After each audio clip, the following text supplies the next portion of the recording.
పర్లేదురా మాట్లాడు. డ్రైవింగ్ చేస్తున్నా కానీ బ్లూటూత్ పెట్టుకునే మాట్లాడుతున్నా.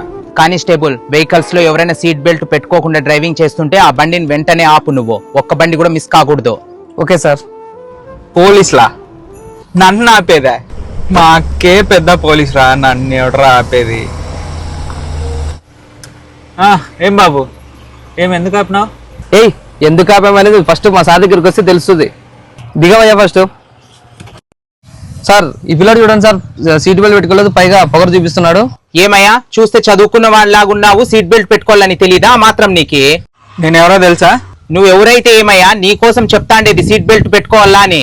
సర్లే, ఇంకంతా మా అక్క వరకు ఎందుకు గానీ ఇదిగో ఈ డబ్బులు తీసుకొని వదిలేసే. పోలీసుల్లో నిజాయితీ పరులు కూడా ఉన్నారు. ఫస్ట్ ఆ డబ్బులు లోపల పెట్టుకో, లేదంటే పోలీస్ ఆఫీసర్ కి లంచం ఇచ్చినావని ఆ కేసు మీద కూడా లోపలేస్తా నీకే. ఉండు, మా అక్క నీ పై అధికారి, ఫోన్ చేసి ఇప్పుడే చెప్తా నీ కథ ఏందో. తమ్ముడు చెప్పు. స్విమ్మింగ్ పూల్ దగ్గర ఉన్నా. నిన్న అరెస్ట్ చేసినారా? దేనికి? సీట్ బెల్ట్ పెట్టుకోలేదని ఆపినాడక్క. ఒకసారి ఫోన్ ఇస్తాను, మాట్లాడు. ఏమి ఇవ్వదు, నేనే వస్తాను. అడ్రస్ పంపించు. సరే.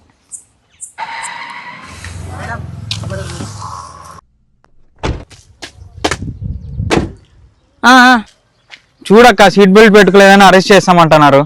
మేడం, సార్కి లంచం ఇస్తానన్నాడు, దానికి అరెస్ట్ చేస్తామన్నాం మేడం. చెప్పినా కదా మా అక్క వస్తే మీకు ఉంటుందని. మేడం, నా తప్పేం లేదు మేడం, నాకు ఇచ్చిన డ్యూటీ నేను చేస్తున్నాను. ఏందక్క నన్ను కొడతావు నువ్వు? గాడిదా, వాళ్ళ డ్యూటీ వాళ్ళు చేస్తా అంటే చేసిన తప్పు కాకుండా మళ్ళీ వాళ్ళకి లంచం ఇల్లని చూస్తావా? మన నాన్న ఎటు చనిపోయినాడు తెలియదురా నీకు? యాక్సిడెంట్ లోనే కదరా, సీట్ బెల్ట్ పెట్టుకోకనే కదరా చనిపోయింది. మళ్ళీ ఆ తప్పు నువ్వు రిపీట్ చేస్తున్నావు కదరా. నీ ప్రాణం పోతే ఎన్ని డబ్బులు ఇస్తే వెనక్కి వస్తుందిరా? సారీ అక్క, సారీ సార్. ప్రమాదం జరిగినప్పుడు సీట్ బెల్ట్ పెట్టుకోకుంటే ఎయిర్ బ్యాగ్స్ ఓపెన్ కావు. సీట్ బెల్ట్ పెట్టుకోక కొన్ని 100 మంది చనిపోతున్నారు.